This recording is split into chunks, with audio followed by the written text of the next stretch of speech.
ለመማር ወደ ትምህርት ተቋም መሄድ ግድ አይደለም። ናሽናል አቪዬሽን ኮሌጅ ራሳችሁን ከኮሮና ቫይረስ ወረርሽኝ እየጠበቃችሁ በቤታችሁ ወይም በተመቻችሁ ቦታ በኢንተርኔት አማካኝነት በኦንላይን ትምህርታችሁን መከታተል ይቻላል። ካናዳ ከሚገኘው ኢንተርናሽናል ኤር ትራንስፖርት አሶሲዬሽን አያታና ከእንግሊዙ ኢንስቲትዩት ኦፍ ኮመርሻል ማኔጅመንት ICM ጋር በመተባበር የሚሰጡ ትምህርቶችን ተከታትላችሁ በ6 ወር ጊዜ በዓለም አቀፍ ደረጃ ተቀባይነት ያለውን የስልጠና ማስረጃ ባለቤት መሆን ይቻላል። ከኢትዮጵያ ሲቪል አቪዬሽን ባለስልጣን ሙሉ ዕውቅና ባገኘንባቸው የፍላይት ኦፕሬሽን እና የሆስተስ ስልጠናም በምዝገባ ላይ ነን። ጥያቄና መልስ፣ የክፍል ስራዎች ብሎም ፈተና መፈተን ክፍል ውስጥ እንዳላችሁ አይነት ልምድ ባላቸው መምህራን እየተማራችሁ በኦንላይን ባላችሁበት ቦታ አድራሻ ከ22 ማዞሪያ ወደ ሾላ ገበያ በሚወስደው መንገድ 150 ሜትር ገባ ብሎ ናሽናል አቪዬሽን ኮሌጅ የናሽናል ኤርዌይስ እህት ኩባንያ ህልሞን እውን ያደርጋል።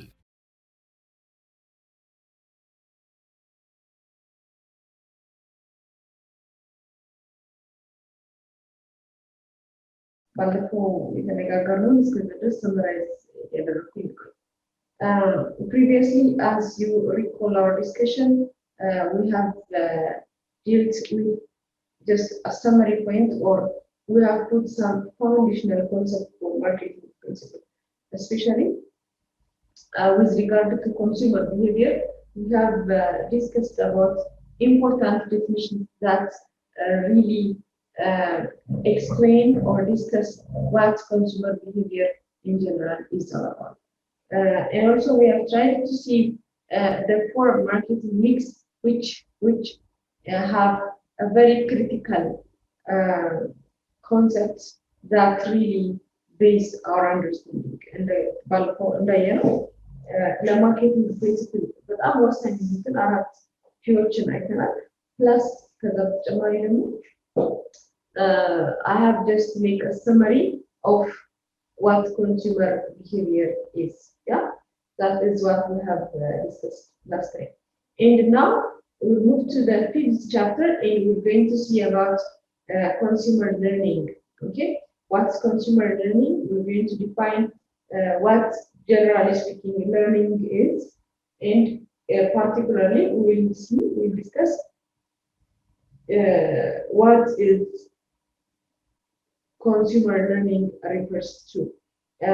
There are different theories of learning, and those theories of learnings are highly related with marketing concepts.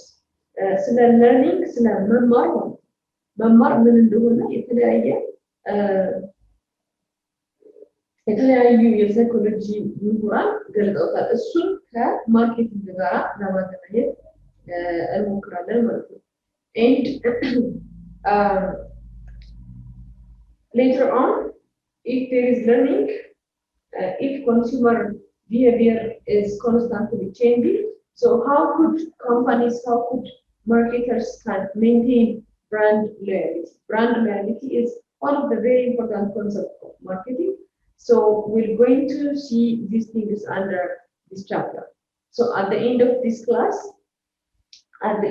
class, you are expected to define what consumer learning is, how this learning can be an input for decision making.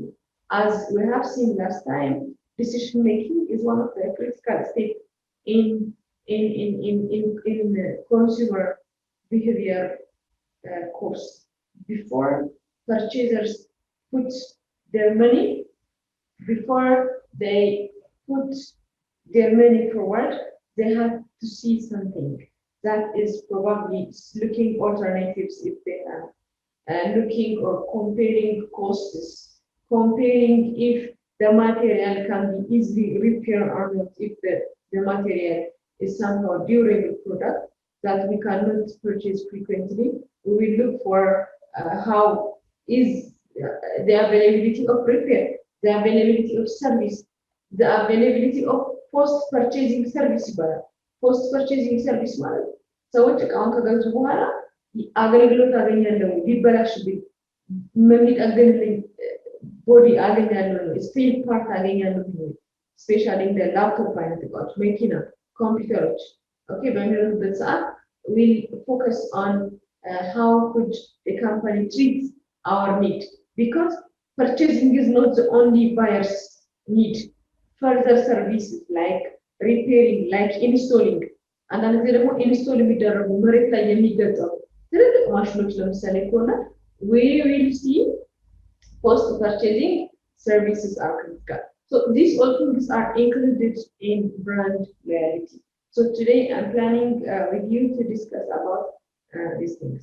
These are ደግሞ ባለን ክላስ ስለነዚህ ነገሮች ዲስከስ ለማድረግ አስቤያለሁ ማለት ነው።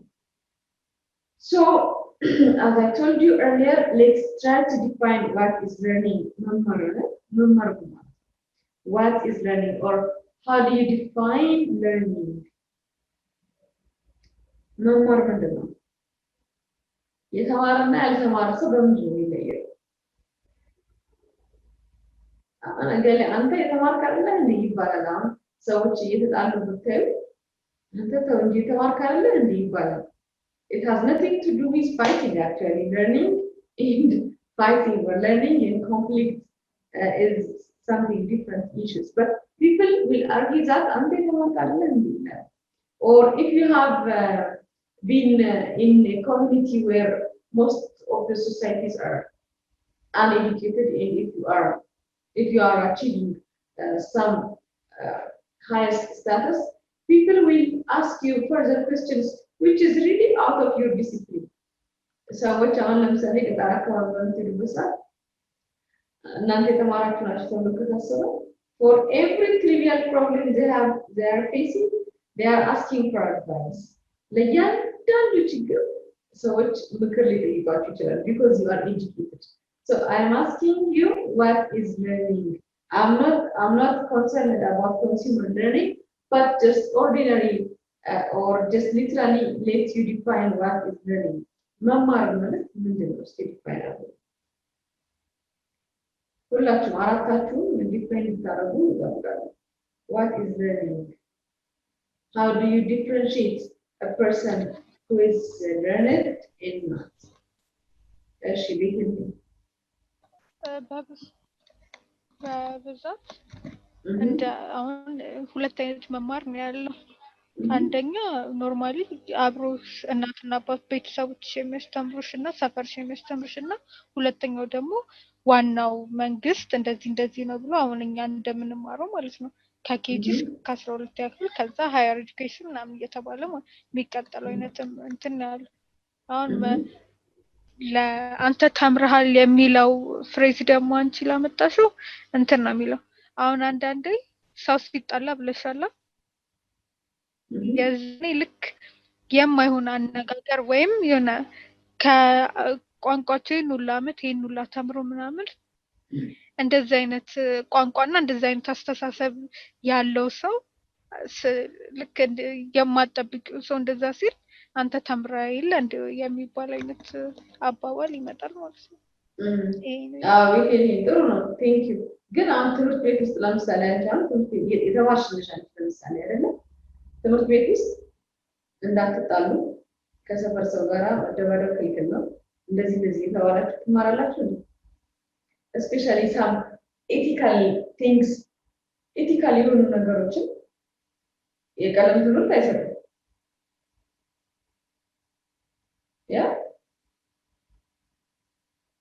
እነሱን ከቤት ነው እንደምትዩ አሁን ልክ ጣል ያለ ጎረቤትና ሁለት ከጎረቤት ልጅ ጋር ስትጣይ ከጎረቤት ልጅ ጋር ስትጣይ መጣላት ጥሩ አይደለም መጫወት ነው እንጂ እንደዚህ ምናምን ተብሎ ሁለታቸው አስቀምጠው ይመክራሉ። ቴንክ ዩ። ስለዚህ እዚህ ጋር ትምህርት ቤት ውስጥ አይደለም ይሄን ነገር የተማርሽው። አሁን ምንድነው ቤት ያለችው? she has divided learning into two teams ውስጥ አስገባቻቸው። ቴክኒካሊ ምንድነው የሚባለው? formal and informal education ይባላል። The formal education has the kind of learning that we're going to be certified. We can show up, we can present something for outsiders. ለአውትሳይደሮች እኔ ተምሬያለሁ፣ እኔ በዚህ ትምህርት መስክ ዲግሪ አለኝ፣ እኔ በዚህ ትምህርት መስክ ማስተርስ አለኝ ብዬ የምናገር ከሆነ I have to present some certificate. I have to present some tangible evidence that I already consume. I already have that talent that the work requires. I have that skill that the job insists, okay? ስራው የሚፈልገውን ችሎታ ስራው የሚፈልገውን ክህሎት አለኝ ብዬ በሰርቲፊኬቶቹ በማገኘው ዲፕሎማ በማገኘው ወረቀት በማገኘው ላይሰንስ ላስረዳ እችላለሁ። This is what we are referring to the formal education. In the informal education, the women know informal education, it is education normally that we have learned willingly or unwillingly. When we are living with the community, when we are living with family members, when we go to church, when our family members bring us to church, we just perceive something. We learn something that constantly or that permanently change our behavior. So medical በነገራችን ላይ እስከ 9 ዓመት ነው ይባላል አይደል? የሰው ልጅ የላይፍ ሎንግ ላይፍ የህይወቱን ትምህርት የሚማረው እስከ 9 ዓመቱ ነው። እስከ 9 ዓመቱ ድረስ አኳየር ያደረገውን ነገር it took probably the entire life to replace by another new learning.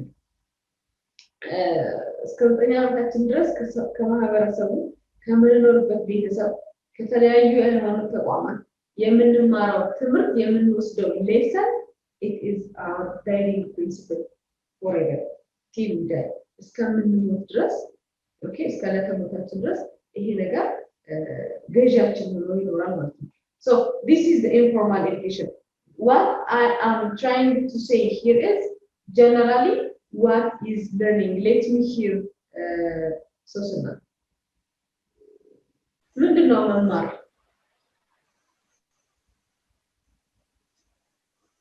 መማር ማወቅ ነው። ማወቅ ነው። እንዳወቅሽ ወይም እንደተማርሽ በምን ያረጋግጣሉ? በምታሳየው አክሽን ሊሆን ይችላል። ያው በምታደርጊው በንግግርሽ ሊሆን ይችላል። Nice. ስለዚህ your actions are indicators that you are learned. Yeah? You have acquired something. Okay, this work. መማር ምንድን ነው? Learning is a process of acquiring new understanding, knowledge, ability. እነዚህ የመሳሰሉትን አኳያገን አንደርስታንድ የምናደርግበት ወይ ነው። Learning is a process. It is a continuous process. There is no end for learning, and the process brings us to understand, to be critical, and to be conscious about something. Okay. ማን ይቀራችሁ? ዮሐና ለርኒንግ ማለት ፕሮሰስ ነው። አዲስ እውቀት ቢሄቪየር ወይም ስኪል ምናምን የምናገኝበት ፕሮሰስ ነው። ያ እዚህ ጋር ግን አንድ የዘነጋችኋት ነገር learning, if there is learning ይባላል አይደል? If there is learning, necessarily or consequently there must be behavioral change.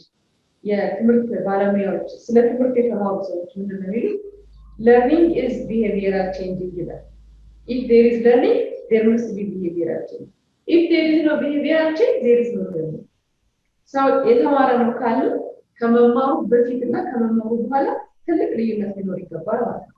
especially ይሄ ለምሳሌ መኪና ለመማር መኪና ለመንዳት ለመማር መኪና የሚያስተምሩ ተቋማት ገባች።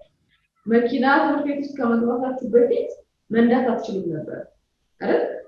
ከዛ በኋላ ግን ምን ሆናችሁ ትወጣላችሁ? መኪና መንዳት የሚችል ሰው ሆናችሁ ትወጣላችሁ።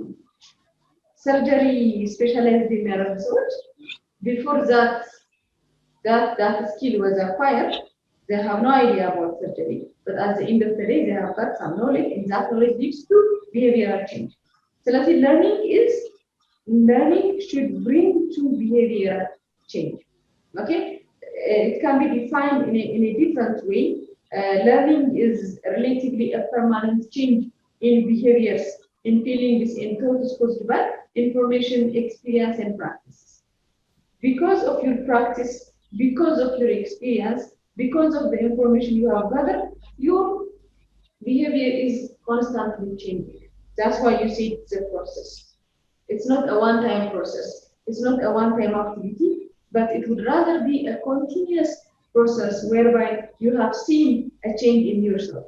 ይሄ ማለት በራሳችን ላይ continuous የሆነ improvement እናያለን። previously የምንመርጣቸው እቃዎች ስለ ኳሊቲያቸው ሞሪ ላናረግ እንችላለን። previously ስለ የታገር እንደተመረጡ ሞሪ ላናረግ እንችላለን። but because of the new information we have had, because of our previous experience that we have had, then our next purchasing decision will be affected by what? Learning. Okay? መማር ማለት አሁን እዚህ ጋር ዲፋይን እንዳደረኩላችሁ it is a permanent behavioral change. This behavioral change is the result of information. It might be መረጃ በማየቴ በማንበቤ በመስማቴ ሊሆን ይችላል በኤክስፒሪየንስ እና በፕራክቲስ ሊሆን ይችላል። This is one definition. The other is learning is any change in the content or organization that will put a long-term memory. Okay, it will just put a long-term memory in which you will just put it and you can't forget forever. Learning will not impact it just give you a long-term memory. አሁንስ በተለይ በመጀመሪያው አንደኛ ደረጃ ትምህርታችን የተማርናቸው ነገሮች ተመልከቱ። አሁን ለምሳሌ ኤቢሲዲ በጣም በህፃንነታችን የተማርነው አይደል? ኤቢሲዲ ግን ረስተን አናውቃለን። አናውቅም። ኤቢሲዲ ከተማርሽ በጣም it's been more than 20 years, yeah, but you have never forget it አይደል? ረስተነው ግን አናውቅም። የራሳችንን አልፋቤት ሀሁን የምትመለከቱ አንረሳው። that's why አንዳንድ ይሄ የሪሊጂየስ የሆኑ ትምህርት ቤቶች ፕሬየርሶችን በልጅነታችን ያስተምሩናል። how to pray, okay? ቁርአን እንዴት መቅራት እንዳለባቸው ልጆችን በልጅነታቸው ያስተምራሉ። so they will never forget it, never and ever. አባታችን ነው የሚለው በግዕዝ በአማርኛም በእንግሊዝኛም በልጅነታችን አንዳንድ ትምህርት ቤቶች ያስተምሩናል። so we will never forget it forever, even if we didn't say it frequently. በየጊዜው በየምሽቱ እንላለን እንጸልያለን ተብሎ ቢታሰብም ግን ባናረገውም ራሱ አንረሳውም ማለት ነው። That's why it says it puts a long-term memory. That is learning. And learning is the result of information processing. It causes a change in behavior. So this is how learning can be defined. And let's come to our point now. አሁን ደግሞ ወደ ራሳችን ፖይንት እናምጣው ማለት ነው። That is consumer learning. Learning arbitrarily እንደዚህ ብለን ዲፋይን ካደረግነው consumer learning ደግሞ ምን ማለት ነው የሚለው consumer learning is the process involves change continuously as a result of newly acquired knowledge. Consumer learning means consumers are changing, okay, because they have learned something new, they have acquired new knowledge, okay, which may gain from reading, from discussion, from observation, from thinking, okay, from actual experience. ከራሳችን በራሳችን ከምናገኘው ነገር ከምንሰማው ከሰው ከምንነገረን from observation, from discussion, from reading, we have gained information, and that information, that learning will change us. It really changes us, okay? Consumer learning is simply it is the reflexive response. I don't say እንደዚህ ብሎ ዲፋይን ያደርጋል። It is the reflexive response it is the response that we will respond for the newly acquired knowledge. ስለዚህ ሰዎች በሚማሩበት ጊዜ ሰዎች መረጃ በሚሰበስቡበት ጊዜ ሰዎች ዲስከሽን ውይይት በሚያደርጉበት ሰዓት ስለ አንድ ፕሮዳክት there is a trait of change. Because of the newly acquired information, their purchasing decision will be affected. That is what consumer learning is. With regard to theories of learning, there exist different theories which I don't have interest actually. Normally the consumer learning ሳይሆን በአጠቃላይ ለርኒንግ ለሚባለው ኮንሰፕት የተቀመጡ ናቸው። ለርኒንግ ቢሄቪየራል ለርኒንግ የሚባል አለ፣ ኮግኒቲቭ ለርኒንግ የሚባል አለ፣ ክላሲካል ኮንዲሽኒንግ የሚባል አለ። just for information purposes, it's good to know for you, but it is not the main concern of this course. የዚህ ኮርስ ዋነኛ አጀንዳ እሱ ስላልሆነ I will just leave it so that you can read by yourself. Now let me directly go to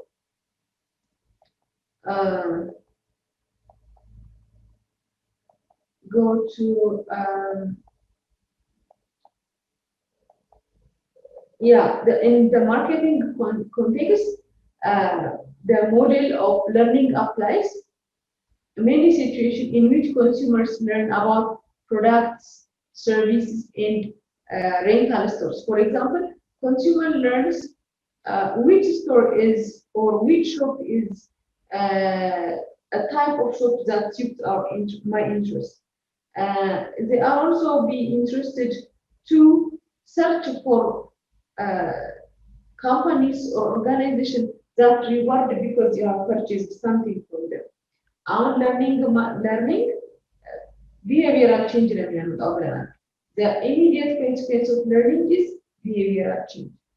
Okay, now we are living in a competitive environment. Assume that we are living in a competitive market. Competitive market competitive market where there exist a number of buyers and sellers. Okay, ባለፈው ህግ ስንማር አንዳንድ ጊዜ ማርኬት ውስጥ አንድ ባየር ብቻ ሊኖር ይችላል ወይም አንድ ሴለር ብቻ ሊኖር ይችላል ብለን አይደል ታስታውሳላችሁ? If you are one of the group whom were taking business course with me, we have said that sometimes there will be one seller or one buyer. Do you remember this thing?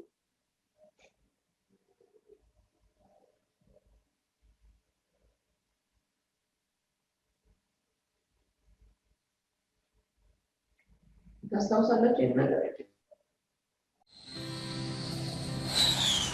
ናሽናል አቪዬሽን ኮሌጅ የናሽናል ኤርዌይስ እህት ኩባንያ ጥራት ባለው ስልጠና ልዩነት መፍጠር ዋናው ዓላማው ነው። ከከፍተኛ ትምህርት አግባብነትና ጥራት ኤጀንሲ ሙሉ ዕውቅና ባገኘንባቸው በማስተርስ ፕሮግራም ኤምቢኤ በስትራቴጂክ ማኔጅመንት፣ ኤምቢኤ በቢዝነስ ሊደርሺፕ፣ ኤምቢኤ በሪስክና ኢንሹራንስ፣ ኤምቢኤ በባንኪንግና ፋይናንስ፣ ኤምኤስሲ በኢንተርናሽናል ትሬድና ኢኮኖሚክስ፣ ኤምኤ በሆስፒታሊቲ ማኔጅመንት፣ ኤምኤ በሎጂስቲክስና ሰፕላይ ቼን ማኔጅመንት፣ ኤምኤስሲ በአቪዬሽን ማኔጅመንት ተማሪዎቻችን በልዩነት ይማራሉ።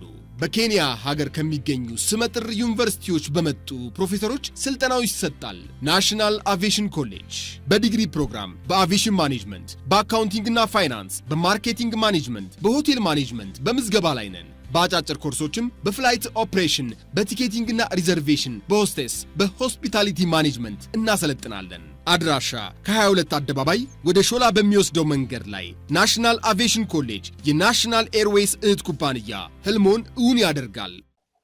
እንትናንም አንድ ሴለር ብቻ ቢሆንም ግን ዋንድ ባየር አይኖረንም።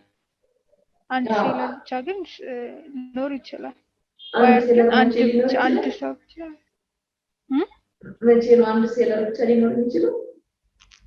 አንድ ሴለር ብቻ አሁን እንትን ከሆነ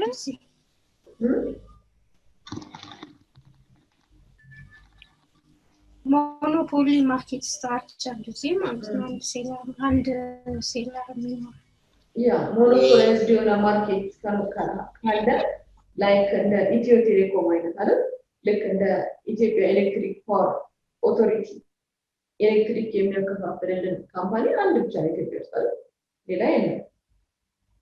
ስለዚህ የኤሌክትሪክ ሰርቪስ ወደድነው ጠላነው ከዚህ ካምፓኒ ነው መግዛት የምንችለው፣ ከሌላ ከየትም ልንገዛች።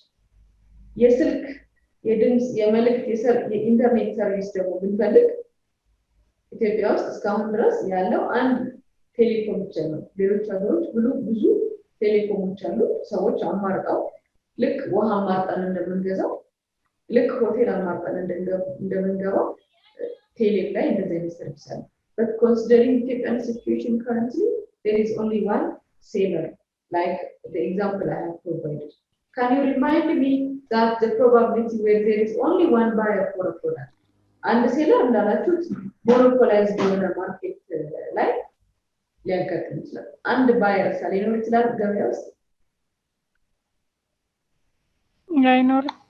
አንድ ባየር አይኖርም። እሺ ለምሳሌ የድርጅት አርማ ቲሸርቶች ምናምን ነገር ያለባቸው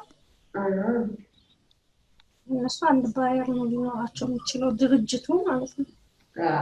ልክ ነው ጎበዝ። እኮ ሰርቪስ ብቻ ነው።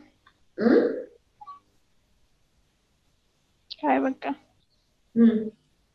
you change your mind with it.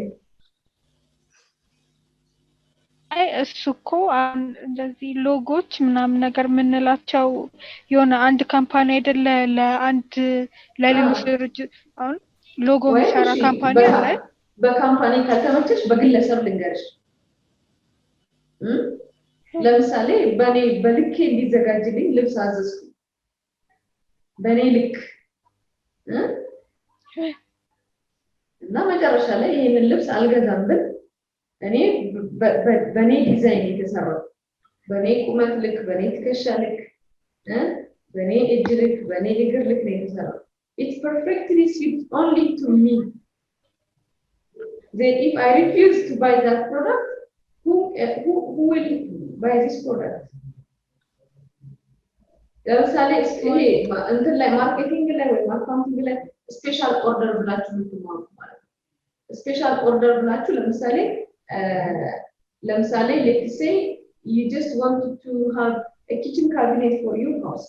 ለቤትሽ kitchen cabinet ማሰራት ፈለግሽና በቤትሽ ልክ ተሰርቶ ዲዛይን ተደርጎ እያንዳንዷ ቦታ እንድትይዝ ተደርጎ ተሰራልሽ በኋላ ይሄንን ዕቃ ወስደን ብትይ ያንን ዕቃ ልትገዢ የምትችይው አንቺ ብቻ ነሽ። otherwise the carpenter must retouch ማድረግ አለበት። አንዳንድ ነገሮችን መነቃቀር አለበት ሌላ ሰው እንዲገዛው ነው። ሪጌት ተቆይ አንዳንድ ጊዜ አንድ ባየር ብቻ ሊኖር ይችላል። ስፔሻል ኦርደሮች ናቸው። ለሰርግ ቀን የተዘጋጀ የሚዜ ልብስ ነው ምሳሌ በቃ ለሚዜዎቹ ብቻ ለዛሽ ቀን እንድትወጣ ተብላ የተዘጋጀች ሃንዲካፕ የሆኑ ሰዎች ለምሳሌ እግራቸው የተቆረጠ እጃቸው የተቆረጠ ለነሱ ተብሎ እንዲገጠም ተብሎ የሚሰሩ አርቲፊሻል እግር አለ አይደል? እነዚህ ዕቃዎች አንወስድም ቢሉ ለሌላ ሰው ሊሆን አይችልም። አሁን ቅድም ማናት ያለችው ምሳሌ ጥሩ ምሳሌ ነው።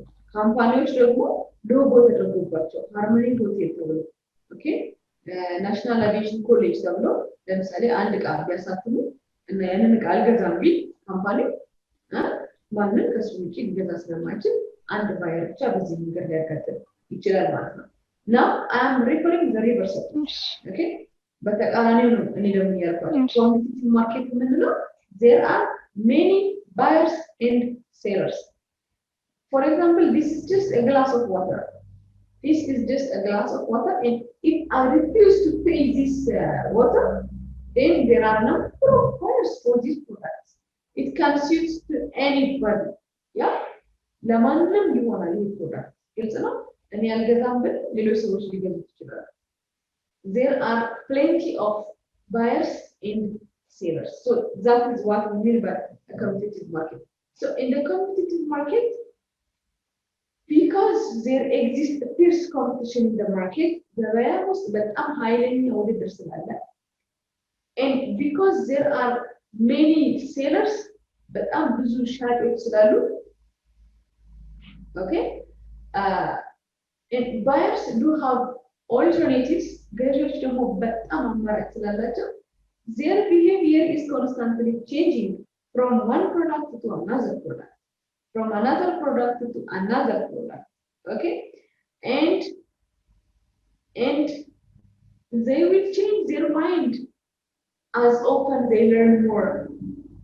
ብዙ በተማሩ ቁጥር ብዙ መረጃ በሰበሰቡ ቁጥር their preference will shift from one to another, and at this time it creates a burden for sellers to approve, to enforce their product is the best product in the market.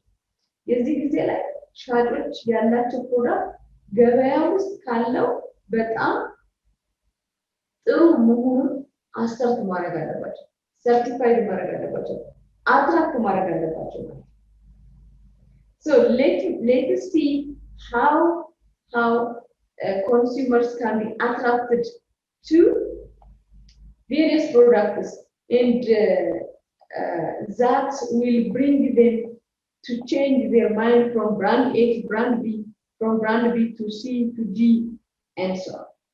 The first and the most important thing that changes the mind of consumer is the reward and punishment game.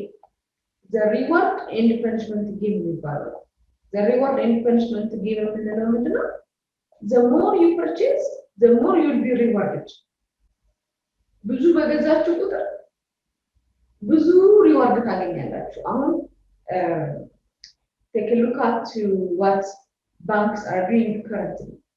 Banks are offering various kinds of services these days, and one of the methods that they can attract the attention of their consumer is through giving different kinds of rewards. የተለያዩ ሪዋርዶችን በመስጠት ለዓመት በዓል ጊዜ የሚሆን አንዳንድ ሽልማቶችን በማዘጋጀት ዶላር በምትመነዝሩበት ጊዜ ተጨማሪ የሞባይል ካርድ በመስጠት ተጨማሪ ቲፕስ በመስጠት and the more you deposit your money in a certain bank the more you will get or the more you will be involved in some different kinds of prize የአሸናፊነት እጣ ወይንም በጣም የመጣበትን ቀን ላይ የነበሩ የሆነ ኩፖን ነገር ይሰጣል you are assuming not only obtaining their services but you are thinking of the price that you will get at the end of the day so this is how they can attract more consumers ብዙ ኮንሱመሮችን ለማግኘት የሚደረግበት አንዱ ጥረት ብዙ ፕራይዞችን በማዘጋጀት ነው ማለት ነው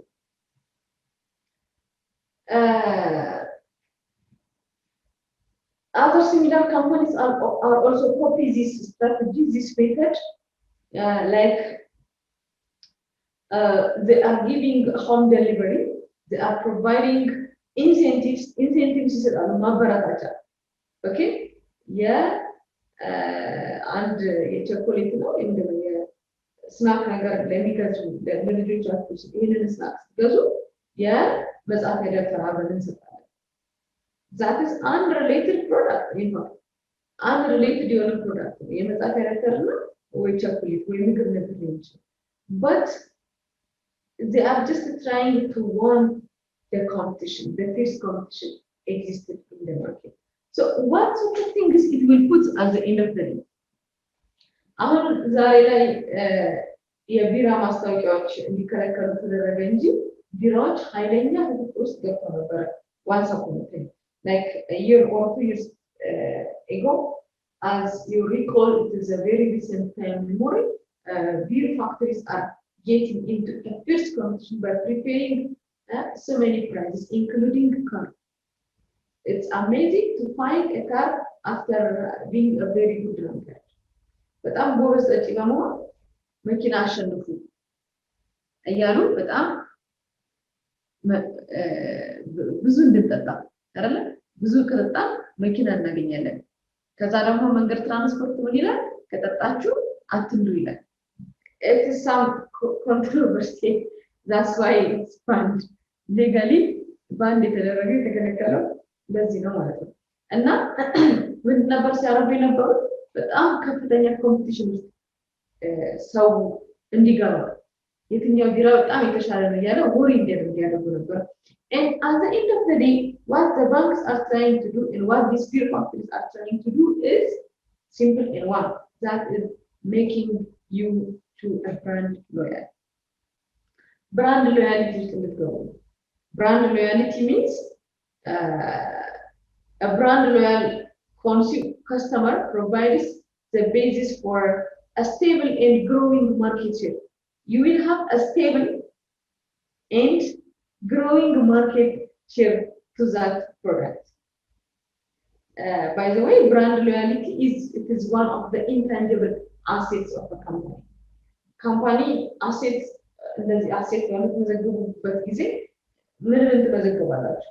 Let's say that you are recording the assets of the company. የካምፓኒ አሴትስ ተመዘግቡ ምን ይመዘገባል? እንደዚህ ባላንስ ሺት ሲሰሩ under assets what kind of things you can record? Goodwill. Goodwill.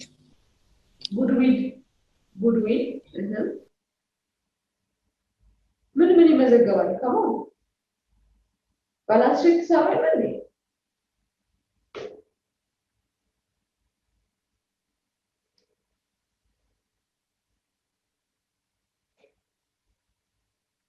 ለምሳሌ ባላንስ ሺት ሲሰራ የካምፓኒው አሴት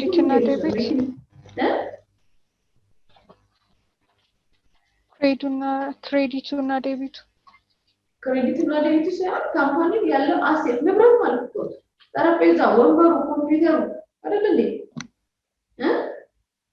መጽሐፎቹ፣ ቢልዲንጉ፣ መኪኖቹ these are assets. አሴት የምንላቸው ቋሚ ንብረቶች ናቸው።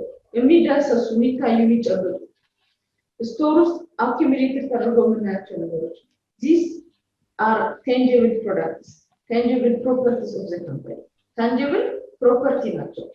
አሴት የምንላቸው ኢዝሊ ወደ ካሽ የሚቀየሩ ወደ ገንዘብ ወደ ጥሬ ገንዘብ በቀላሉ የሚቀየሩ ናቸው ተብላችሁ ማለት እነሱ ናቸው አሴት። other than this intangible assets ደግሞ ይባላል። intangible assets ማለት የማይዳሰስ ነገር ግን it is the property of the company. That is the goodwill, the brand loyalty. Okay, how could consumers perceive this product? When you have heard the name of one product, what comes to your mind? That is the intangible assets of the company. So what is brand loyalty? The more you are purchasing one product repetitively, it's not, and the product, but in the long run, you are going to be loyal customer or brand loyalty. አሁን እነዚህ የቢራ ፋብሪካዎችን የሚያደርጉት ነገር ምንድነው? they are addicting us to that specific taste. የሆነ specific taste እያንዳንዱ ቢራ ይኖረዋል። So when you are consuming that product again and again, you are going to be addicted to that unique taste. So you will abandon other kinds of beers, no matter what the other beers cost less. ሌሎቹ ቢራዎች ከዋጋቸው ዝቅ ቢልም you are once addicted to this unique taste, means you can't go anywhere. That is what brand loyalty is. ባንኮቹም አሁን they are addicting us to their unique service. For example, speedy service might be their unique characteristics. Having a very comfortable offices that's clean and neat, like Awash and Dash ባንኮች የሚያደርጉት ነገር ማለት ነው። በጣም ቢሮአቸው ምንድነው በጣም ፍሮንት ላይን ላይ ያሉትን ሰዎች ክሊን ያደርጋሉ። ቢሮአቸውን ክሊን ያደርጋሉ። So you will be addicted to those services. ከእንደዛ አይነት ሰርቪሶች መራቅን የምንፈልግ አንሆንም ማለት ነው። It is a positive addiction. Positive addiction ይፈጥሩብናል ማለት ነው። And this positive addiction finally becomes a brand loyalty. That would be one of the intangible assets of the company. The company አንዱ ትልቁ intangible asset ሆኖ ይቀጥላል ማለት ነው። So what is the consequence of making somebody a loyal customer? If you are assumed as if you are a loyal customer, then the probability to change your mind, no matter if you are educated, no matter how much you are educated, no matter how much you have got some information, probably the kind of information that you have heard might lead to hate that product, but still you do have a consistent behavior to buy or to purchase that product.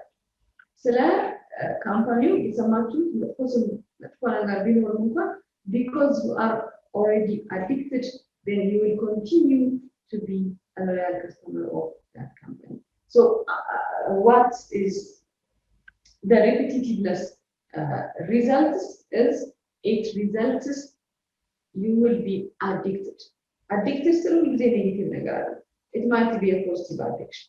Okay? It might be a positive addiction. But ከአዲዳስ ውጪ ሌላ ጫማ ማድረግ አልፈልግም ይላል። ለምሳሌ በጣም ታዋቂ አትሌቶች ቢዩ እነዚህ ታዋቂ አትሌቶች በአዲዳስ ሊሆን ይችላል፣ በናይክ ሊሆን ይችላል፣ ኦኬ በፊላ ሊሆን ይችላል ስፖንሰር ይደረጉና ለ5 ዓመት ያክል የምትፈልገው ልብስ ጫማ እኔ ፕሮቫይድ የሚያደርገው ይላል አንድ ካምፓኒ። ኦኬ ለ5 ዓመት የሰው ጃኬት ሲፈልግ ጃኬት ይላልለታል፣ ሱሪ ሲፈልግ ሱሪ ይላልለታል፣ ቱታ ሲፈልግ ጫማ ሲፈልግ ካልሲ ሲፈልግ ኢቭን አንደርዌር ሲፈልግ ሁሉንም ነገር ይመጣልታል። And at the end of the day, he's going to be addicted to the name, to the brand, to the comfort that product provides. This is how they are expressing brand loyalty to our mind. What እንድንለምደው ከዛ ፕሮዳክት ውጪ ሌላ ነገር እንዳናስብ በዚህ መንገድ ኮንሱመሮችን ለመያዝ ማለት ነው። Look, the foundation concept is consumer behavior is constantly changing. It is not static. Last time እንዳልኩ ባለፈው እንደተነጋገርነው it is not static. Therefore, marketers tries to create some mechanism to hold their interest, to make at least static for some period of time. ቢያንስ የኮንሱመሮች ቢሄቪየር በጣም ተለዋዋጭ ስለሆነ ቢያንስ ለተወሰነ ጊዜ ከነሱ ፕሮዳክት ጋር ስቲክ እንዲያደርጉ አንዱ መንገድ ይሄ ነው ማለት ነው። ይሄ ምንድነው? ኮንሱመር ለርኒንግ ነው። they put information, they provide enough information, they will give you after service, they will provide you addiction. ጥያቄ አላችሁ? የለም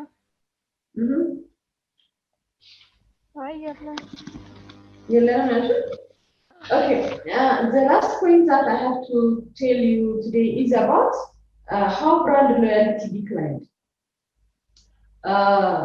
Unless companies are striving hardly to obtain the attention of consumers, the interest of consumer is really degrading.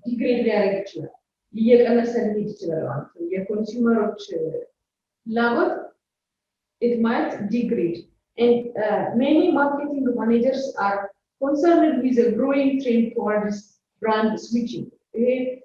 Brand መቀያየር ወይንም ሌላ ፕሮዳክቶችን በየጊዜው መግዛት brand switching ይባላል። This is contrary to brand loyalty. የbrand loyalty ተቃራኒ brand switching ነው። People will always switch on and off ያደርጋሉ፣ ያጠፋሉ፣ ያበራሉ ኢንተረስታቸው። And it is called brand switching. The result of brand switching includes dissatisfaction with products. If they are not dissatisfied, of course they will change their mind. Since there are many buyers, since there are many sellers, but ገበያ ውስጥ ብዙ ሴለር ስላለ ኦኬ ከአንዱ ፕሮዳክት ወደ አንዱ ፕሮዳክት ሊሄድ ይችላል። ይሄ አንደኛው ምክንያት ነው። The other reason for brand switching is the availability of products and newly emerging products. Okay, products are not only available, but a new version of products emerge all the time. A new product with suitable package, and then the packaging, the cover, ላይ ያዝ የሚመች portable የሆነ ኦኬ በሆነ ቁጥር ሰዎች ወደዛ ፕሮዳክት ሽፍት ያደርጋሉ። የበፊት ኮምፒውተሮችን ተመልከቱ ወይንም የበፊት ቴሌቪዥኖችን ተመልከቱ። ትልልቅ ቦታ ይዛሉ፣ አይመችም። So there comes a flat screen which only holds a very flat space, small space. ትንሽ ስፔስ ብቻ የሚይዙ ምንድነው የቀየሩ? ቴሌቪዥኑ አልተቀየረም። The size or the packaging ማለት የከቨሩ ማለት አዳዲስ ፕሮዳክቶች ይመጣሉ። That the market has never knew it. ገበያ ከዚህ በፊት የማያውቀው አይነት ፕሮዳክት በሚመጣበት ጊዜ because we all are sensitive for new products, we change our mind. Due to this, people will face brand switching. Especially sellers will face brand switching. Brand switching face the availability of new products is another second critical factor other than dissatisfaction. የመጀመሪያ dissatisfaction ነው። ሁለተኛው availability of new products. The third one is increased concern in price. People are always conscious about the price. So a 1 cent reduction of price will change, okay, will change the decision of buyers. የአንድ ሳንቲም ለውጥ ገዢዎች ከአንድ ካምፓኒ ወደ ሌላ ካምፓኒ እንዲሄዱ ሊያደርጋቸው ይችላል ማለት ነው። So in order to avoid this problem, promotion aggressive promotion ካምፓኒዎች ይሰራሉ። Upgrading their premium brands, ብራንዳቸውን ይቀይራሉ.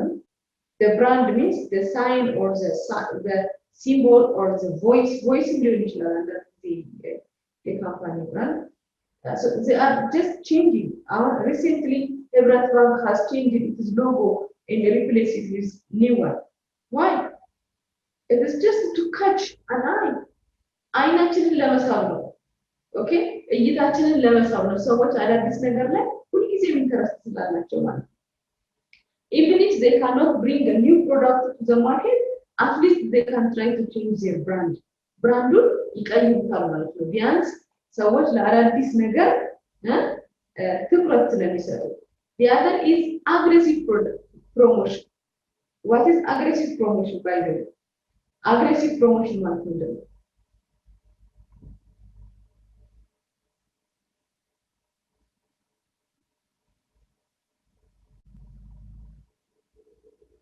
aggressive promotion የምንለው ምንድን ነው?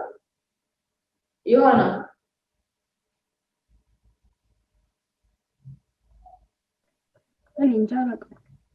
aggressive promotion ማለት companies will conquer all medias, all available medias.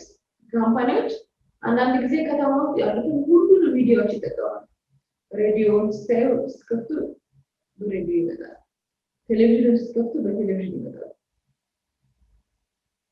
ቢልቦርዶችን ስታይ ቢልቦርዶቹ እነሱ ናቸው። ፌስቡክ ምናምን ኢንስታግራም ስትከፍቱ እነሱ ናቸው። ጋዜጣዎች ስታዩ እነሱ ናቸው።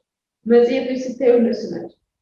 ኮፒያ ላይ፣ ቲሸርት ላይ፣ ደብተር ላይ፣ ወረቀት ላይ everywhere every medias are conquered ያደርጋሉ እና wherever you go, wherever you travel, that advertisement is with you. So in your mind you are thinking to be part of that product. ከዛ ማቴሪያል ጋር አታችመንት ተቆርጧል። የምትሄዱበት ቦታ ሁሉ ታይታለች። ስለዚህ you think to buy that product. ያንን ፕሮዳክት የመግዛት behavior እናሳያለን ማለት ነው። the other is repetitiveness. አይታችሁ ከሆነ አሁን ለምሳሌ በጣም በተደጋጋሚ በአንድ ዜና ላይ 2 ጊዜ 3 ጊዜ ያሳዩናል። so the more it is repetitive, the more it will put into our mind. በተደጋጋሚ ቁጥር አንድ ነገር አይምሮአችን ውስጥ ይቀመጣል። ማጥናት ማለት እንደዛ ነው አይደል? ማጥናት ምንድነው? የምታጠኑት አንድ ጊዜ እናነባለን፣ 2 ጊዜ እናነባለን፣ 3 ጊዜ ስታነቢው it just puts into your mind, so you can easily remind answers for various questions. ጥያቄ በየትኛውም መንገድ ቢጠየቅ once it is in your mind you can respond ማለት ነው። ስለዚህ በዚህ መንገድ advertisement play a very great role for making consumers loyal customers, even though they have a very fluctuating behavior. ኮንሱመሮች ምንም እንኳን fluctuate የሚያደርግ behavior ቢኖራቸው በዚህ መንገድ ሻጮች ኮንሱመሮች ለመያዝ ኦኬ behaviorቸው እንዳይለዋወጥ ይሞክራሉ ማለት ነው። So if you have any question, you are welcome. Otherwise, this is what I have prepared for today. Next time we'll meet with another new chapter. Till then, I wish you all the best. But before I leave you, if you have any question, you can ask me.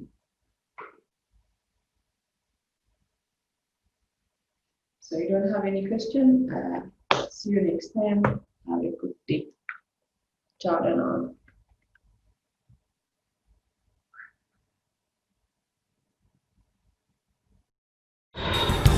በትምህርት ከፍ ብሎ መብረር ይቻላል። ናሽናል አቪዬሽን ኮሌጅ የናሽናል ኤርዌይስ እህት ኩባንያ ከከፍተኛ ትምህርት አግባብነትና ጥራት ኤጀንሲ ሙሉ ዕውቅናን ባገኘንባቸው በማስተርስ ዲግሪ ኤምቢኤ በስትራቴጂክ ማኔጅመንት፣ ኤምቢኤ በባንኪንግ እና ፋይናንስ፣ ኤምቢኤ በቢዝነስ ሊደርሺፕ፣ ኤምቢኤ በሪስክና ኢንሹራንስ፣ ኤምኤስሲ በኢንተርናሽናል ትሬድ እና ኢኮኖሚክስ ዘርፎች በእውቀት ለመቅረጽ የበቁ ፕሮፌሰሮቻችን አረንጓዴ መብራታቸውን አብርተዋል። በነገራችን ላይ በኬንያ ሀገር ከሚገኙ ስመጥር ዩኒቨርሲቲዎች በሚመጡ ፕሮፌሰሮች የትኩረት መስክ ትምህርቶቹ መሰጠታቸው ልዩ ያደርገናል። በምርጥ የትምህርት ስርዓት የተገነባው ናሽናል አቪዬሽን ኮሌጅ በመጀመሪያ ዲግሪ በአቪዬሽን ማኔጅመንት፣ በሆቴል ማኔጅመንት፣ በአካውንቲንግና ፋይናንስ፣ በማርኬቲንግ ማኔጅመንት አስተማማኝ ትምህርት ይገቢውና ራስዎንና ሀገሮን ይለውጡ። አድራሻ 22 አደባባይ ወደ ሾላ በሚወስደው መንገድ ላይ። ናሽናል አቪዬሽን ኮሌጅ የናሽናል ኤርዌይስ እህት ኩባንያ ህልሞን እውን ያደርጋል።